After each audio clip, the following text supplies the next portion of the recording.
ادب کیا ہے؟ ادب کسے کہتے ہیں؟ اس کی تعریف میں کر چکا ہوں۔ ادب دو قسم ہے، ادب بالقول اور ادب بالفعل۔ ادب کا لغوی معنی اچھی تربیت، اچھی تہذیب اور اچھا اخلاق، اور اصطلاحی معنی یہ ہے کہ کسی شخص کا ظاہر اور باطن اچھی تربیت، اچھی تہذیب اور اچھے اخلاق سے آراستہ ہو جائے، مزین ہو جائے، اسے ادب کہتے ہیں۔ آقا کریم صلی اللہ علیہ وسلم کے پیارے غلاموں کی سیرت کو آپ پڑھیے، صحابہ کرام کی سیرت، صحابہ کرام کی زندگیاں آپ مطالعہ کریں تو ہر صحابی حضور کا عاشق نظر آتا ہے، ہر صحابی حضور کا محب نظر آتا ہے، ہر صحابی کے دل کے اندر رسول اللہ صلی اللہ علیہ وسلم کا ادب موجود ہے۔ یہ قرآن پاک کی آیہ مبارکہ یا ایھا الذین آمنوا لا ترفعوا اصواتکم فوق صوت النبی الی آخرہ، اس آیت کے 3 شان نزول علماء نے بیان کیے۔ تفسیروں کے اندر 3 قسم کے شان نزول بیان ہوئے ہیں۔ پہلا شان نزول یہ ہے کہ میرے کریم آقا صلی اللہ علیہ وسلم تشریف فرما تھے اور ایک قبیلہ میرے آقا کی خدمت میں حاضر ہوا۔ اس قبیلے کا ایک سردار منتخب کرنا تھا، تو میرے آقا کریم صلی اللہ علیہ وسلم کی موجودگی میں حضرت صدیق اکبر رضی اللہ تعالیٰ عنہ نے کہا اس قبیلے کا جو سردار ہے فلاں شخص کو بنایا جائے۔ حضرت عمر فاروق رضی اللہ تعالیٰ عنہ نے کہا کہ نہیں، فلاں شخص کو سردار بنایا جائے۔ دونوں کے درمیان تھوڑا سا اختلاف ہوا، اور ہر شخص جانتا ہے کہ جب 2 آدمیوں کے درمیان اختلاف بڑھے تو آواز بھی بڑھ جاتی ہے۔ جب دونوں صحابہ کی آواز اونچی ہوئی تو قرآن کی آیت نازل ہوئی، یا ایھا الذین آمنوا لا ترفعوا اصواتکم فوق صوت النبی، اے ایمان والو اپنی آواز کو حضور کی آواز سے اونچا نہ کرو۔ اس آیت کا دوسرا شان نزول جو علماء نے تفسیروں کے اندر بیان فرمایا وہی عرض کر رہا ہوں۔ دوسرا شان نزول یہ ہے کہ آقا کریم صلی اللہ علیہ وسلم گھر میں موجود تھے اور آپ کی اہلیہ حضرت عائشہ صدیقہ رضی اللہ تعالیٰ عنہ بھی موجود تھی۔ حضرت صدیق اکبر رضی اللہ تعالیٰ عنہ حضرت عائشہ کے والد تھے۔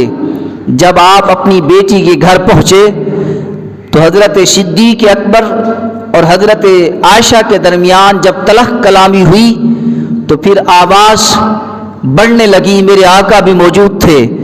تو اس وقت یہ قرآن کی آیت نازل ہوئی، اے ایمان والو اپنی آواز کو حضور کی آواز سے اونچا مت کرو۔ تیسرا شان نزول یہ ہے کہ حضرت ثابت بن قیس بن شماس صحابی رسول تھے اور بہرے تھے۔ جو خود بہرا ہو تو دوسرے سے جب بات کرے گا تو اونچا بولے گا کہ وہ سمجھتا ہے کہ سننے والا بھی بہرا ہے۔ صحابی رسول جب بھی حضور کی خدمت میں جب یہ بات کرتا تو اونچی آواز سے بات کرتا۔ جب یہ قرآن کی آیت نازل ہوئی حضرت ثابت بن قیس بن شماس کہنے لگے گویا کہ یہ قرآن کی آیت میرے حق میں نازل ہوئی ہے، اس لیے کہ میں رسول اللہ صلی اللہ علیہ وسلم کے سامنے اونچی آواز سے بولتا ہوں۔ تو لہٰذا قرآن کی یہ آیت نازل ہونے کے بعد حضرت صدیق اکبر رضی اللہ تعالیٰ عنہ جب رسول اللہ صلی اللہ علیہ وسلم سے کوئی بات کرتے تو پھر کان میں، جیسے کوئی بندہ کان میں کوئی راز کی بات کر رہا ہو، اتنا آہستہ صدیق اکبر حضور کی خدمت میں بات کرتے. اور حضرت عمر فاروق رضی اللہ تعالیٰ عنہ قرآن کی آیت نازل ہونے کے بعد حضرت فاروق اعظم رضی اللہ تعالیٰ عنہ حضور کی خدمت میں اس انداز کے ساتھ بات کرتے کہ وہ بات بار بار پوچھنا پڑتی. تو صحابہ کرام کا آپس کے اندر اتفاق، اتحاد، محبت اور آقا کریم صلی اللہ علیہ وسلم کی صحبت میں کیا منظر ہوگا جب یہ قرآن کی آیت نازل ہوئی وقوا انفسکم واہلیکم نارا. اس آیت کے تحت حضرت عبداللہ ابن عباس مفسر اعظم مفسر قرآن حضرت عبداللہ ابن عباس رضی اللہ تعالیٰ عنہ فرماتے ہیں، اس کا ترجمہ حضرت عبداللہ ابن عباس یہ کرتے ہیں قوا انفسکم واہلیکم نارا، کہ تم خود بھی اور اپنے گھر والوں کو بھی دین کی تعلیم بھی دو اور ادب بھی سکھاؤ. اور میرے کریم آقا صلی اللہ علیہ وسلم نے فرمایا ادبوا اولادکم، اپنی اولاد کو ادب سکھاؤ. حب نبیکم، حب اہل بیت ہی وقراءۃ القرآن. میرے کریم آقا صلی اللہ علیہ وسلم نے فرمایا اپنی اولاد کو 3 چیزوں کا ادب سکھاؤ. رسول اللہ صلی اللہ علیہ وسلم کا ادب بھی سکھاؤ، حضور کی آل کا ادب بھی سکھاؤ، قرآن کی تلاوت کا ادب بھی سکھاؤ. میرے کریم آقا صلی اللہ علیہ وسلم نے خود فرمایا ادبوا اولادکم، اپنی اولاد کو ادب سکھاؤ، اپنی اولاد کو ادب سکھاؤ. اللہ اکبر. تو یہ ادب رسول اللہ صلی اللہ علیہ وسلم کی بارگاہ میں جو ادب ہے تو وہ عظیم تر ادب ہے، لیکن ہمارے لیے ماں باپ کا ادب بھی لازم ہے، ہمارے لیے اساتذہ کا ادب بھی لازم ہے، ہمارے لیے شیخ عظام کا ادب بھی لازم ہے. سارے آداب میں سے شیخ کا ادب وہ ادب ہے کہ جس ادب سے خدا کا دیدار نصیب ہو جاتا ہے. شیخ کا ادب کرنے سے خدا کا دیدار نصیب ہو جاتا ہے.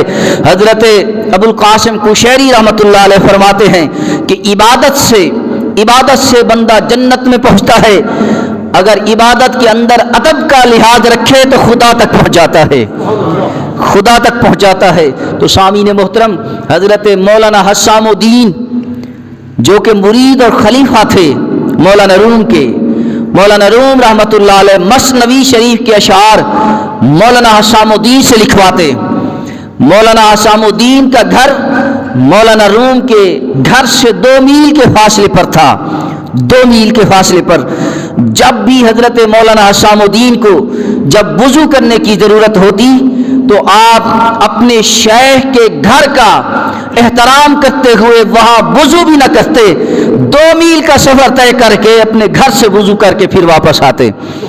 حضرت شیخ ابو علی دقاق رحمۃ اللہ علیہ جب بھی اپنے شیخ کی خدمت میں حاضر ہوتے تو ایسے حاضر نہ ہوتے، پہلے غسل کرتے، پاکیزہ لباس پہنتے، بالکل تسلی کر کے مطمئن ہو کر پھر شیخ کی بارگاہ میں حاضر ہوتے. اور حضرت ابو القاسم قشیری رحمۃ اللہ علیہ جب اپنے شیخ کی بارگاہ میں حاضر ہوتے پہلے غسل کرتے، پھر پاکیزہ لباس پہنتے، خوشبو لگاتے، معطر ہو کر پھر روزہ رکھ کر پھر شیخ کی خدمت میں حاضر ہوتے. اور حضرت ابو القاسم گرگانی رحمۃ اللہ علیہ فرماتے ہیں کہ یارو مرید کو چاہیے کہ جب شیخ کی بارگاہ میں حاضر ہو تو شیخ کی کسی بات پر، کسی جملے پر، کسی لفظ پر مرید کیوں بھی نہ کہے. یہ لفظ سے کیوں مرید شیخ کی بارگاہ میں یہ لفظ کیوں بھی نہ کہے، اس لیے کہ لفظ سے کیوں میں اعتراض کی گنجائش ہے. تو لہٰذا شیخ کی بارگاہ میں شیخ اور مرید کی بات کر رہا ہوں. شیخ کی بارگاہ میں جب مرید پہنچے تو پھر کسی قسم کی اعتراض کی گنجائش مرید کی زبان پر نہ ہو، یہ لفظ کیوں بھی نہ کہے. اگر یہ لفظ کیوں کہے گا تو ادب کے دائرے سے نکل کر بے ادبی میں جا پہنچے گا. اور حضرت ابن معاذ رحمۃ اللہ علیہ فرماتے ہیں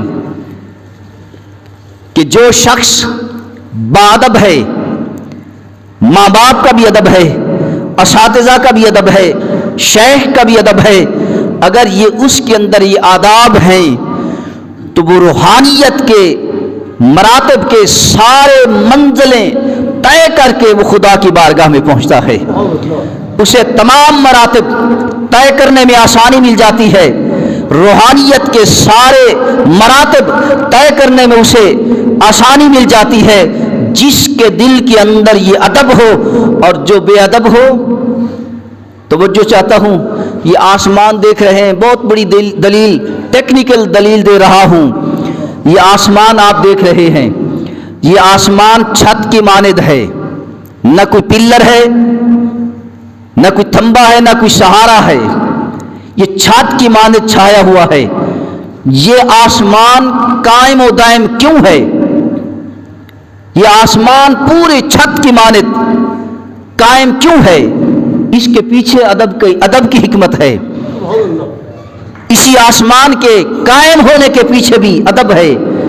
اللہ کریم نے قرآن کے اندر اللہ کریم نے آسمان سے پوچھا کہ اے آسمان، میری تقدیس، میری پاکی ادب کے ساتھ بیان کرو گے، نرمی کے ساتھ بیان کرو گے یا جبر کے ساتھ؟ تو آسمان نے عرض کیا یا اللہ، جبر کے ساتھ نہیں، ہم عاجزی کے ساتھ تیری تسبیح بیان کریں گے۔ آسمان نے ادب کو سامنے رکھا تو آج یہ چھت کی مانند قائم و دائم ہے۔ فرشتے معصوم کیوں ہیں؟ فرشتے معصوم بھی ادب کی وجہ سے ہیں، یہ بھی قرآن و حدیث کے اندر موجود ہے، لہٰذا ہر شخص کو چاہیے کہ وہ ادب کو سامنے رکھے۔ اور ادب کے ساتھ ساتھ میں آج یہ بھی بتاؤں گا کہ بیعت کیا ہوتی ہے، بیعت کسے کہتے ہیں، کیا بیعت کا ذکر قرآن و حدیث میں ہے؟ کیا بیعت رسول اللہ صلی اللہ علیہ وسلم سے ثابت ہے؟ سامعین محترم، اگر یہ بیعت قرآن و حدیث میں ثابت ہو، اگر رسول اللہ صلی اللہ علیہ وسلم کے فعل سے ثابت ہو، تو کسی شخص کو یہ نہیں چاہیے کہ وہ اس پر اعتراض کرے۔ جتنے حضرات جماعتی ہوں گے سب کے سامنے قرآن حدیث کے حوالے دے کر عرض کروں گا۔ قرآن کی آیت ہے ان الذین یبایعونک انما یبایعون اللہ ید اللہ فوق ایدیہم۔ قرآن کی آیت ایک تو واضح بیعت کے بارے میں بتا رہی ہے، ان الذین یبایعونک، یہ کون سا واقعہ تھا کہ میرے کریم آقا صلی اللہ علیہ وسلم 1500 صحابہ کے ساتھ جب مدینہ سے روانہ ہوئے مکہ کی طرف، صرف نیت یہ تھی کہ ہم عمرہ کریں گے، جھگڑے کی کوئی نیت ارادہ نہ تھا۔ مقام حدیبیہ پر میرے کریم آقا صلی اللہ علیہ وسلم 1500 صحابہ کے ساتھ رک گئے۔ میرے کریم آقا نے فرمایا اے عمر، تجھے مکہ کی طرف بھیجتے ہیں تاکہ مکہ کے حالات معلوم کرو۔ حضرت عمر فاروق رضی اللہ تعالیٰ عنہ نے عرض کیا حضور آپ حضرت عثمان کو بھیجیے، اس لیے کہ حضرت عثمان کے وہاں پر عزیز و قارب ہیں، لہذا انہیں بھیجیے۔ میرے کریم آقا صلی اللہ علیہ وسلم نے حضرت عثمان غنی کو بھیجا کہ جاؤ مکہ کے حالات معلوم کرو۔ جب حضرت عثمان غنی مکہ پہنچے، وہاں جا کر حالات دیکھے تو کوئی تیار نہ تھا، کوئی اجازت دینے کو یہ تیار نہ تھا کہ اللہ کے نبی وہاں آئیں۔ حضرت عثمان غنی کہتے رہے کہ ہماری نیت، ہمارا ارادہ نہ لڑنے کا ہے، نہ جھگڑنے کا ہے، نہ قتال کا ہے، صرف اور صرف ہم عمرہ کریں گے، عمرہ کر کے واپس چلے جائیں گے۔ تو قریش مکہ، کفار مکہ نے کہا اے عثمان، تیرے نبی کو آنے کی اجازت نہیں، تجھے اجازت ہے، تو آ گیا ہے، تو طواف کعبہ بھی کر لے، تو عمرہ بھی کر لے، تو بیت اللہ کا دیدار بھی کر لے، زیارت بھی کر لے۔ اللہ اکبر۔ یہیں پر توجہ چاہتا ہوں، جو اپنے آپ کو حضور کا محب کہتے ہیں، اس کو مثال بنائیے کہ بیت اللہ کا طواف صحابہ نے حضور کے بغیر نہ کیا۔ حضرت عثمان غنی رضی اللہ تعالیٰ عنہ کہنے لگے یارو، اگر تم اللہ کے نبی کو مکہ کی طرف عمرہ کرنے کے لیے آنے کی اجازت نہیں دیتے تو میں حضور کا غلام ہوں، میں حضور کا خادم ہوں، میں اللہ کے نبی کے بغیر نہ طواف کعبہ کروں گا، نہ عمرہ کروں گا، نہ زیارت کعبہ کروں گا۔ کیا خیال ہے کوئی زور لگتا؟ اگر حضرت عثمان غنی بیت اللہ کا دیدار کر لیتے، اگر حضرت عثمان غنی طواف کعبہ کر لیتے، کیا ثواب نہ ملتا؟ اگر حضرت عثمان غنی اتنا سفر پیدل کا، گھوڑوں کا یا اونٹوں کا سفر طے کر کے وہاں پہنچے ہوئے تھے، اگر عمرہ کر لیتے تو کیا ثواب نہ ملتا؟ یارو، عاشق کی، محب کی نشانی یہ ہے کہ وہ جب بھی کوئی عمل کرے گا وہ حضور کی اتباع میں کرے گا۔ حضرت عثمان غنی نے بیت اللہ کا طواف نہ کیا، عمرہ نہ کیا، حتیٰ کہ بیت اللہ کی زیارت نہ کی، اس لیے کہ اللہ کے نبی کے بغیر نہ میں عمرہ کر سکتا ہوں نہ طواف کعبہ کر سکتا ہوں۔ اور ادھر سے بات پھیلی، ادھر خبر مشہور ہو گئی کہ حضرت عثمان غنی شہید ہو گئے۔ میرے کریم آقا صلی اللہ علیہ وسلم نے 1500 صحابہ، سارے صحابہ کو جمع فرمایا۔ جمع فرمانے کے بعد میرے کریم آقا صلی اللہ علیہ وسلم نے فرمایا، اے صحابہ سارے گواہ ہو جاؤ اور میرے ہاتھ پر بیعت کر لو۔ میں سارے صحابہ سے بیعت لیتا ہوں اس بات پر کہ حضرت عثمان غنی شہید نہیں ہوئے، اگر وہ شہید ہو گئے ہیں تو سارے میرے ہاتھ پر بیعت کرو کہ ہم سب مل کر حضرت عثمان غنی کا بدلہ لیں گے۔ اللہ اکبر۔ میرے کریم آقا صلی اللہ علیہ وسلم نے سارے صحابہ سے بیعت لی۔ ان الذین یبایعونک یبایعون اللہ، اللہ نے فرمایا بے شک اے محبوب یہ جو تو بیعت لے رہا ہے یہ تیری بیعت خدا کی بیعت ہے، یہ تیرا ہاتھ خدا کا ہاتھ ہے۔ میرے کریم آقا صلی اللہ علیہ وسلم نے فرمایا صحابہ عثمان شہید نہیں ہوا، یہ میرا ہاتھ ہے، یہ عثمان کا ہاتھ ہے، یہ خدا کا ہاتھ۔ ان الذین یبایعونک انما یبایعون اللہ ید اللہ فوق ایدیہم، قرآن کے لفظ ہیں کہ ان کے ہاتھ پر خدا کا ہاتھ تھا، خدا کا ہاتھ تھا۔ حضرت شاہ عبدالعزیز محدث دہلوی رحمۃ اللہ علیہ، جن کی تفسیر قرآن کی تفسیر بھی فارسی میں، جن کا فتاوی بھی فارسی میں، وقت کے بہت بڑے مفسر بھی ہیں، محدث بھی ہیں، محقق بھی ہیں، مفتی بھی ہیں، عالم دین بھی ہیں۔ حضرت شاہ عبدالعزیز محدث دہلوی رحمۃ اللہ علیہ نے کہا کہ مجھ سے لوگوں نے سوال کیا کہ حضور بتائیے کہ جو بیعت کا رواج عام ہو چکا ہے کیا یہ بیعت قرآن و حدیث میں موجود ہے؟ آپ نے اسی آیت کی تلاوت کرتے ہوئے اسی آیت کو دلیل بنائی۔ آپ نے فرمایا ہاں ہاں بیعت کا ذکر قرآن میں بھی ہے، بیعت کا ذکر حدیث میں بھی ہے، بیعت کا ذکر قرآن میں بھی ہے، بیعت کا ذکر حدیث میں بھی ہے۔ آپ نے فرمایا اسی آیت کی تلاوت کر کے فرمایا کہ اس آیت کے اندر جس بیعت کا ذکر ہے اس بیعت سے مراد بیعت سنت ہے۔ اور صاحب تفسیر روح البیان، بہت بڑے مفسر ہیں، تفسیر روح البیان لکھنے والے حضرت علامہ محمد اسماعیل حقی رحمۃ اللہ علیہ، انہوں نے اسی آیت کے تحت لکھا۔ آپ نے فرمایا کہ اسی آیت کے تحت بیعت سنت ہے، بیعت سنت ہے، ایسا کرنا ثواب ہے، ایسا کرنا سنت ہے۔ تو سامعین محترم یہ تو اکابرین بتا گئے کہ بیعت سنت ہے، کیا رسول اللہ صلی اللہ علیہ وسلم نے بھی خود یہ عمل کیا؟ اگر مفسرین نے سنت کہا تو ضرور میرے آقا نے عمل کیا ہوگا۔ اللہ اکبر۔ میرے کریم آقا صلی اللہ علیہ وسلم کے دور کے اندر بیعت ایک قسم کی نہ تھی، بیعت کی بہت ساری اقسام ہیں۔ بیعت اسلام بھی ہے، بیعت جہاد بھی ہے، بیعت ہجرت بھی ہے، بیعت تقوی بھی ہے، بیعت تمسک بسنہ بھی ہے، بیعت شوق زیادتی عبادت بھی ہے، بیعت بدعت سے بچنا بھی ہے، بیعت ارکان اسلام بھی ہے۔ حضرت جریر روایت کرتے ہیں، حضرت عبادہ بن صامت روایت کرتے ہیں، حضرت فاروق اعظم رضی اللہ تعالیٰ عنہ کے بیٹے حضرت عبداللہ ابن عمر جو فقیہ بھی ہیں، محدث بھی ہیں، صحابی بھی ہیں، حضرت عبداللہ ابن عمر رضی اللہ تعالیٰ عنہ روایت کرتے ہیں، فرماتے ہیں کہ ہم رسول اللہ صلی اللہ علیہ وسلم کے ہاتھ پر اس بات پر بیعت ہوئے کہ اپنی حیثیت اور اپنی توفیق کے مطابق ہم حضور کا حکم بھی سنیں گے اور حضور کی اطاعت بھی کریں گے۔ اور حضرت امام طبرانی رحمۃ اللہ علیہ نے موجم کبیر کے اندر حضرت امام جعفر صادق رضی اللہ تعالیٰ عنہ سے روایت نقل کی. روایت فرماتے ہیں کہ آپ فرماتے ہیں کہ حضرت امام حسن، حضرت امام حسین، حضرت عبداللہ ابن عباس، حضرت عبداللہ بن جعفر، یہ چاروں صحابہ ابھی یہ بالغ بھی نہ ہوئے تھے. میرے کریم آقا صلی اللہ علیہ وسلم نے ان کو بیعت فرمایا. فتح مکہ کے موقع پر میرے کریم آقا صلی اللہ علیہ وسلم نے پہلے مردوں کو بیعت فرمایا، پھر عورتوں کو بیعت فرمایا. سامعین محترم، یہ بیعت بھی ہو گئی کہ قرآن کے اندر بھی ہے، حدیثوں کے اندر بھی ہے. اور اس کے ساتھ ساتھ یہ عرض کر دوں آخری بات کہ بیعت کا فائدہ کیا ہے، بیعت سے ملتا کیا ہے، بیعت کیا ضروری ہے. بہت ساری باتیں ہیں، بیعت کے بہت سارے فوائد ہیں. صرف ایک بات عرض کر رہا ہوں، صرف ایک بات. خورشید عالم حضرت پیر فرید رحمۃ اللہ علیہ، آپ نے نام سنا ہے کوٹ کے گھوٹ. جیسے یہ ولی تھے ویسے یہ عالم دین بھی تھے.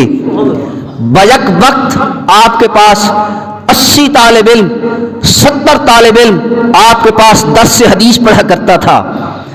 حضرت خواجہ غلام فرید رحمۃ اللہ علیہ کے چچا حضرت فرید کو، حضرت پیر فرید کو دعا ان کے چچا کی ہے.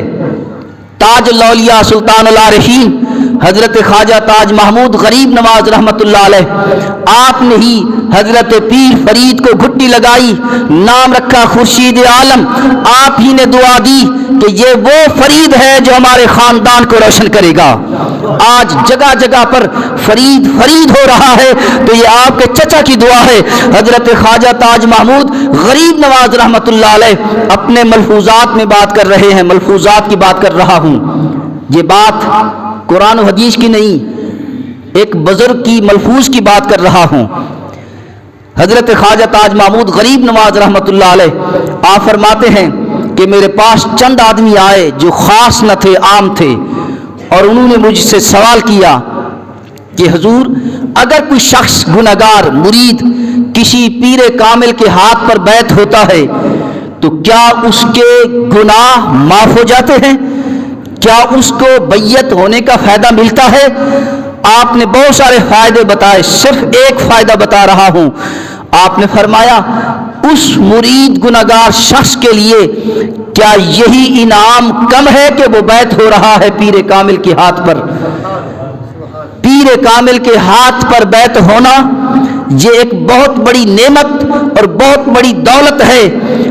اگر کوئی مرید گناہوں سے مرتکب کسی پیر کامل کے ہاتھ پر بیعت ہوتا ہے تو پیر کامل کی صحبت کا حق ضائع نہیں ہوتا، اس لیے کہ اللہ کریم نے فرمایا قرآن کے اندر کہ اللہ کریم محسنین کے اجر کو ضائع نہیں کرتا. کبھی حکم یہی ہے کہ جو شخص گنہگار بھی کسی پیر کامل کے ہاتھ پر بیعت ہوتا ہے تو اللہ کریم اس پیر کامل کی برکت سے، اس صحبت کی برکت سے اللہ کریم اس کے سارے گناہوں کو معاف فرما دیتا. تو سامعین محترم، میرے کریم آقا صلی اللہ علیہ وسلم نے مختلف اطوار میں، مختلف موقعوں میں بیعت لی.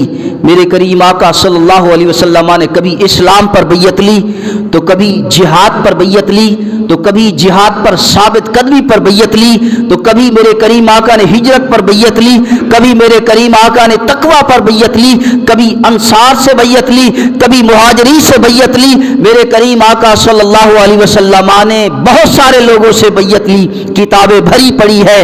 بیعت کا ثبوت قرآن کے اندر بھی ہے، بیعت کا ثبوت حدیثوں کے اندر بھی ہے. لہٰذا شیخ کی بارگاہ میں جب جائیں تو ادب کو سامنے رکھیں، ماں باپ کا ادب کریں، بڑے بھائیوں کا ادب کریں، اساتذہ کا ادب کریں، بزرگ کا ادب کریں، اپنے سے جو بھی بڑا ہو اس کا بھی ادب کریں. سب کا جمعۃ المبارک. کچھ معروضات رہتے تھے وہی میں نے آپ کے سامنے عرض کیے ہیں.